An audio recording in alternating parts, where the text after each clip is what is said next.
Today, we're going to be talking about a controversial subject, and that's ball python husbandry and care. Today, we have with us Basement. Basement, tell us a little bit about you. Hi, I'm Jason from Basement Pythons. I've been keeping for about 5 years now, breeding for four of those, and I've done everything from tanks to tubs to racks, and obviously prefer the racks because I can hold more snakes. And have a little bit of experience with all of this. Not a lot, not everything like a lot of other people, but here I am. Nice. All right, so And up I'm older next, than I look. so up next we have Center. Center, why don't you fill us in? Oh, okay. I'm Sinner, and I run Sinner Edge Reptiles. I've been keeping snakes in general for about 8 years. I've been keeping ball pythons for about five, and I've been breeding for about four-ish, three really. And I keep a plethora of reptiles through my life. Right now, I only keep ball pythons and leopard geckos. And I mainly with leopard geckos, I only focus on like really rehabilitating them. That's what I'm the best at with that. But I'm mainly focused on breeding ball pythons. So, Well, sweet. It is nice. Are you ready to watch our show? What's that? heck yeah. All right, so up next we have Jessica. Jessica Steve. So, you got over your stage fright. Can you tell us a little bit about yourself?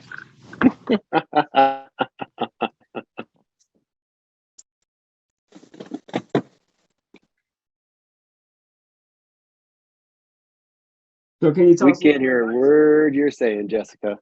Yeah, hit your unmute button. All right. Oh, one Oh, more time. Yeah. okay. Um, we have mainly ball pythons and hognose and a few boas. I don't know. All right. So yeah, she's a breeder and she knows a lot Yeah, about reptiles. So a little bit. next up we have the hardest working tech guy I've ever met, Yami. Yami, what is going on, dude? How's it going? I'm Yami. I got 1 year of experience with ball pythons. I'm upcoming breeder. Haven't crossed that threshold yet, but I'll get there in a few years. Sweet deal. All right. So yeah, I'm Paul, as everybody knows. We decided to do a show on ball python husbandry and care just because this conversation will go on for years. Um, there's really no right or wrong way to do it. There is a wrong way. When your ball python is not eating, you know you're doing something wrong. But if your ball python is eating, you're doing something right. So today we're going to touch on a few subjects such as giant enclosures, all the way down to minimal enclosures, and some of the things that you might need to be successful and let your snake live a long, healthy life. So that leads into the first topic we want to bring up is I want to know what you guys, as breeders and as what rookie reptile keepers such as Yami, aspiring breeder, what would you guys recommend as the first thing you should think about when you're going into getting your first reptile? Yami, you want to elaborate on that a little bit? Yeah, so you want to, plan out your goals, whether you're wanting it just for a pet or if you're wanting to get into breeding. If you're wanting to get into breeding, then you kind of got to future proof your plans. You got to, plan out your space, like, for example, all the racks that you have behind you yourself, as well as Basement and other breeders. So, spacing is going to be a really big consideration. When we're talking about ball pythons in specific, they're not necessarily small snakes, they're not the hugest snakes, but they do take up a lot of space. So Right. that's something I kind of recommend, to come into the hobby with is, if you're going in it as a pet wise, dedicate enough space in your house to keep it as a pet.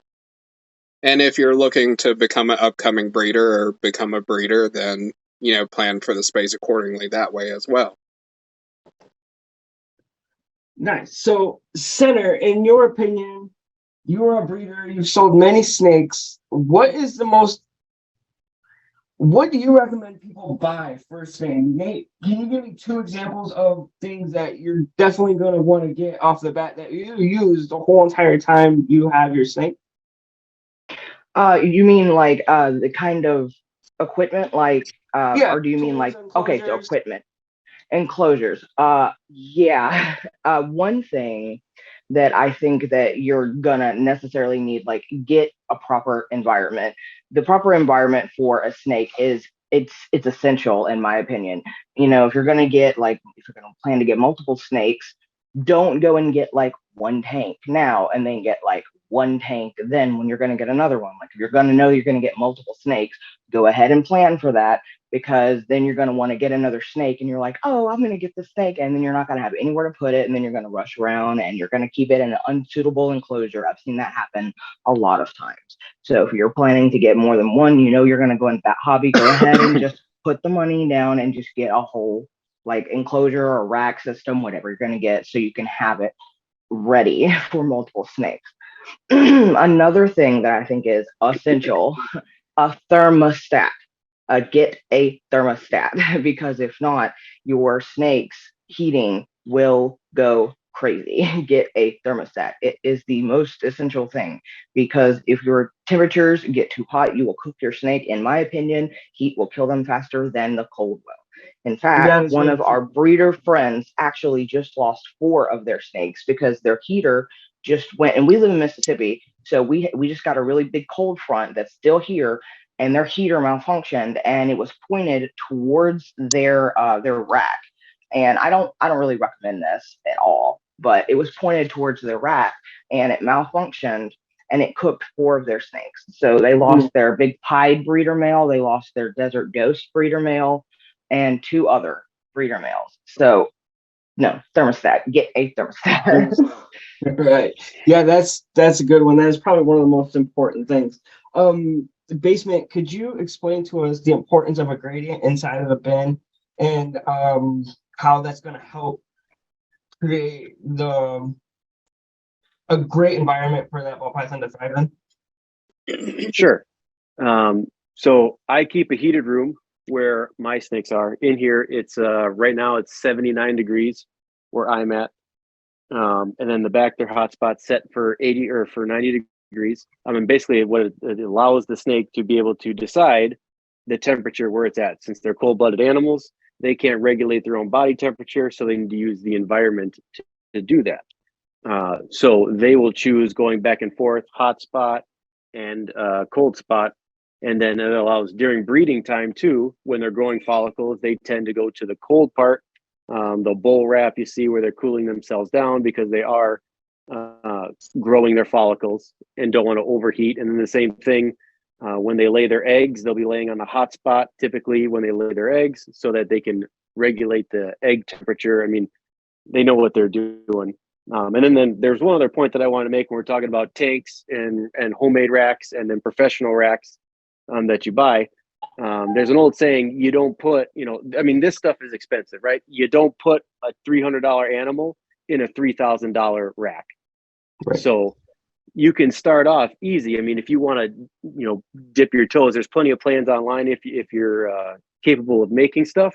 You can make. I've got some homemade stuff that I've made before when I just started out, and I didn't want to go and venture in and buy a $3,000 rack until I made that money from selling snakes. I didn't want to take away from my family or whoever. So once I started selling snakes and was able to afford it, then I bought the professional one. Now there's nothing that makes up for this. Like this, my professional rack, my ARS rack behind me, a million times better. The professional stuff with cleaning, spot cleaning, everything like that, keeping them, water dishes, they don't tip it over. They can't tip it over. We were talking about that earlier about someone had a problem with their animals tipping stuff over and stuff like that. They can't do that in this kind of stuff. It allows for easy bull wrapping, easy egg laying and cleaning. But if you're just starting out, you could spend $300 and make your own rack and put heat tape in, and it works just fine. I mean, I've made numerous clutches out of my homemade racks. So that's when you got, at the beginning, spend the money on the animals, have the good, make the enclosures, and then once you start making money, then start getting into the professional stuff. That's my opinion. You can still, and tanks are also viable too if you're on a smaller breeding level. Also, Right. That's a good point. So one thing that goes in with heating and creating that gradient that you need to keep in mind is the substrate that you're using. So if you're using a Repti chip or a thicker substrate, you're gonna have to. It's a little more tricky to feel out the warm end of your bin. Just because your thermostat says 90 degrees does not mean that the warm side of your bin is at 90 degrees. You're gonna have to adjust that temperature and just make sure that they've got a cool side and a warm side at all times. But elaborating a little bit on substrates, there's all kinds of different substrates out there to pick from. Jessica, would you be able to fill us in a little bit on what you use and why you use? Yeah, we use aspen. I know a lot of people are like, oh no, that's terrible. But we have fairly decent humidity, so it helps keep it down a little bit. Even with the aspen though, we sometimes have too high of humidity still. Right. So we used to use Reptichip, but it had too much humidity. Right. And I think it's Yami. Yami, we use not Repti soil, but cocoa shavings, right? Cocoa fiber is one I personally cocoa use. fiber. Yeah, that's what I was thinking. Yeah. So can you? How does that hold humidity? And would you recommend it, or is it something that would just be for a one reptile person? No, I highly recommend any cocoa products. You have coconut chips, which is the more blockier form of one I use. I use cocoa fiber, which is just a really ground up fiber, just powdery substance. And in my case, it's holds the humidity at a perfect level for me. I'm in Central Texas, so my humidity is right at the borderline, so I don't really need too much humidity. But in like the winter cases, my humidity drops really low. So that's where cocoa fiber really shines. It has great humidity release because of how fibrous it is. And with how absorbent it is, it also makes spot cleaning a lot easier because it soaks in a more condensed area. So instead of having to remove a whole lot of substrate, I have the option to just remove a small smidge, so it's not a huge factor loss. Right, correct. So I am kind of on the opposite end of the spectrum. I use paper, and paper is just fine. They hide underneath of it.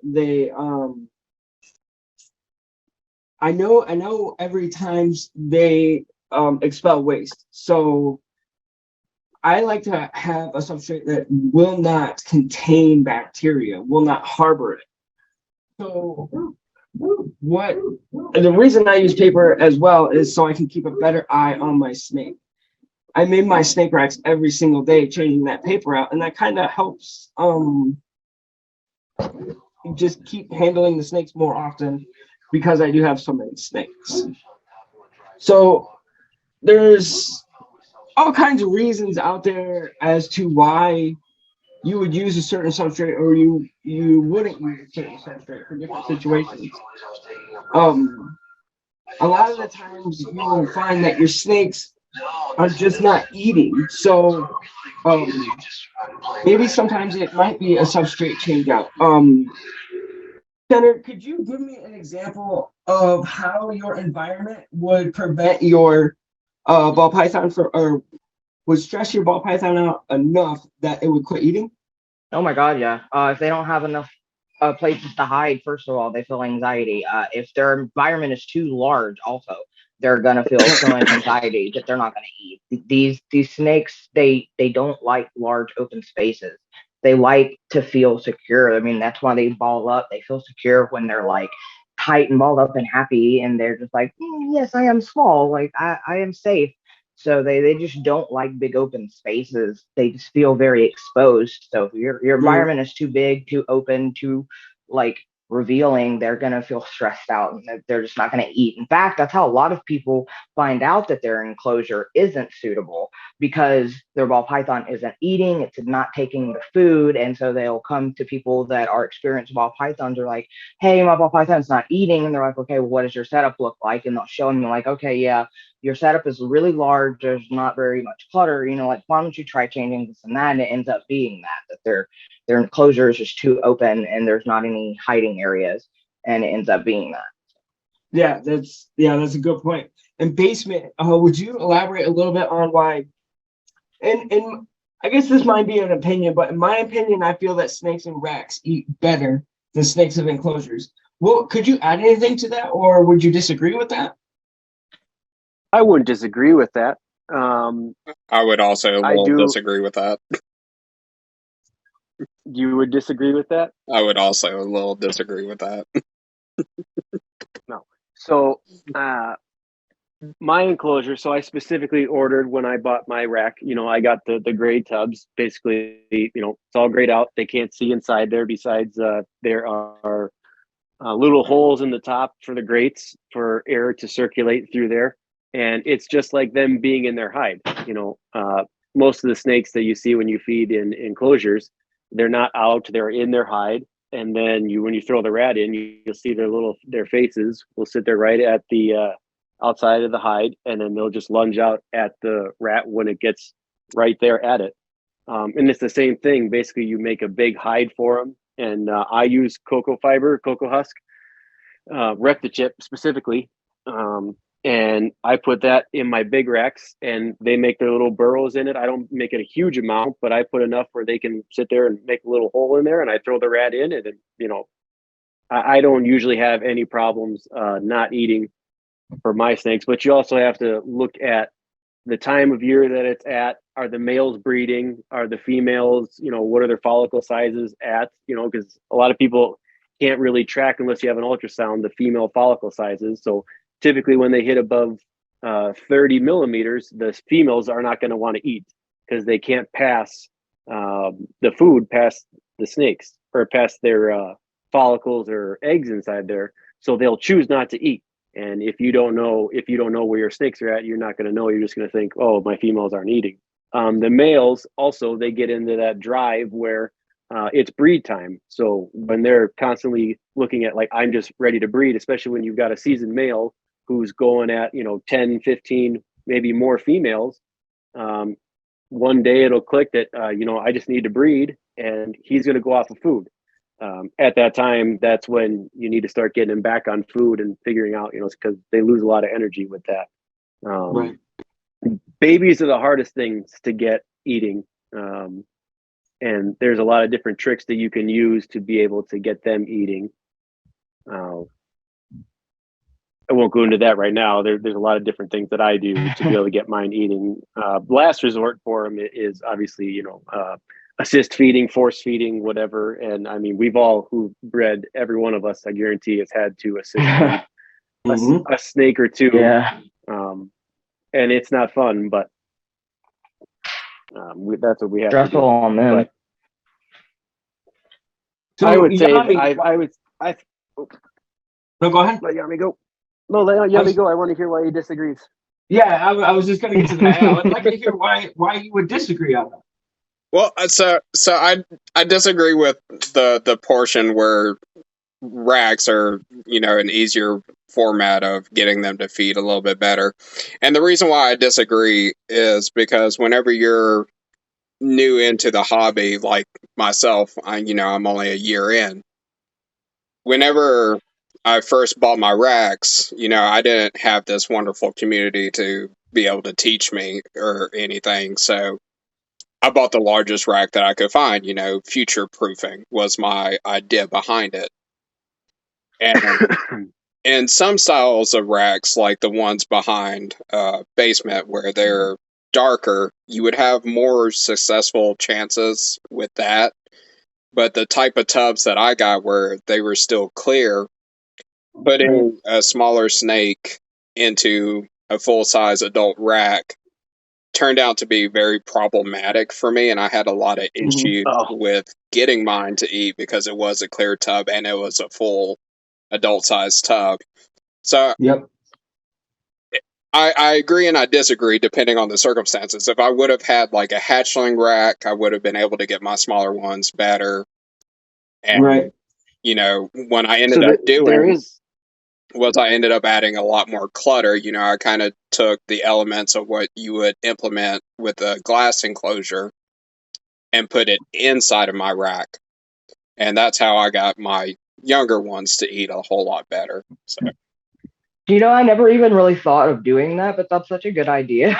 Like getting the bigger, like adult rack size tubs and just treating it like a big tank and just like turning it into like a tank environment for like a small snake. That's Yep. such a good idea. I never thought about that because, yeah, like if you want a smaller snake in a large tank, yeah, you have to make it, like clutter it and like do that to make it eat. Like, duh, why can't you do that in a tub? yeah, that's That's such what a I good did. And so, idea. So there are sometimes I have like four different scales that I go up. So I've got 6 quarts for my hatchlings, 12 quarts for when they get a little bit bigger, like whatever, and then I got 26 quarts when they hit subadult, and then 40 and 55 when they hit adults.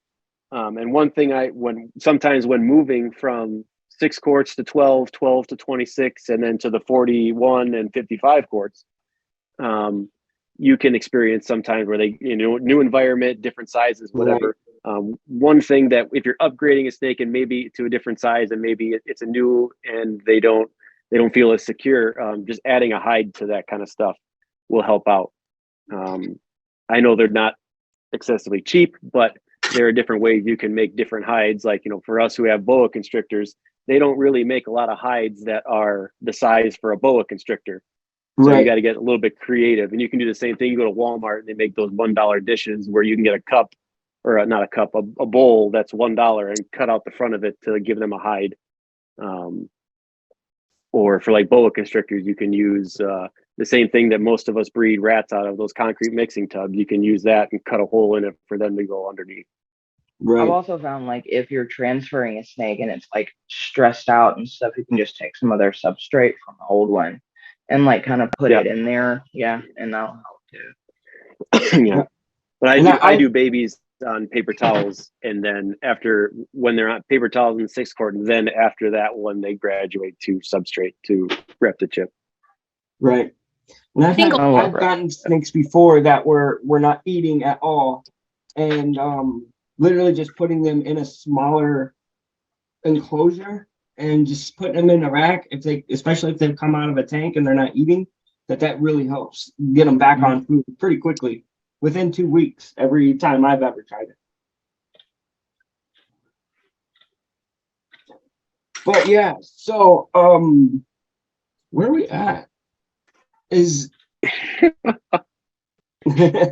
So basement, would you be able to screenshot the questions before we get out of here tonight?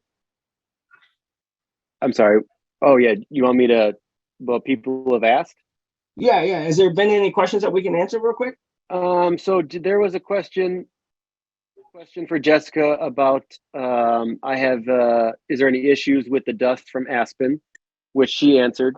She said she hasn't had any issues with dust from aspen, and the substrate that we all use, it all depends on the environments that we are all in. Like she was saying, she Right. has high humidity, so she doesn't like to use something that holds it.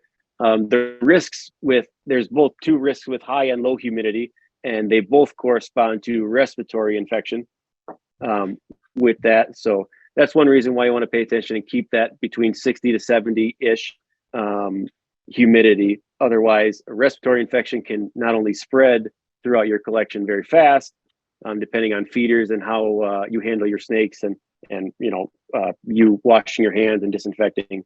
So that's why humidity is very important with them also.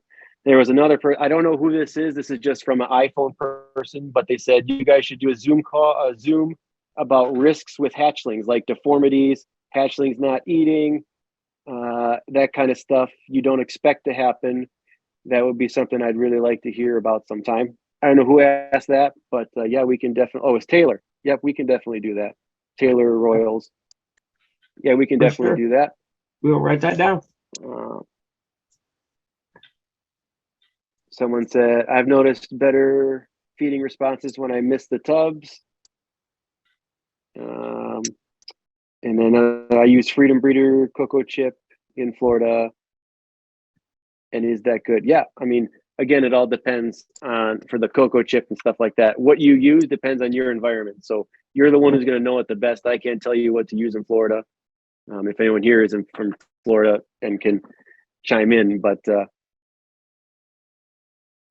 So it yeah, basically, go ahead.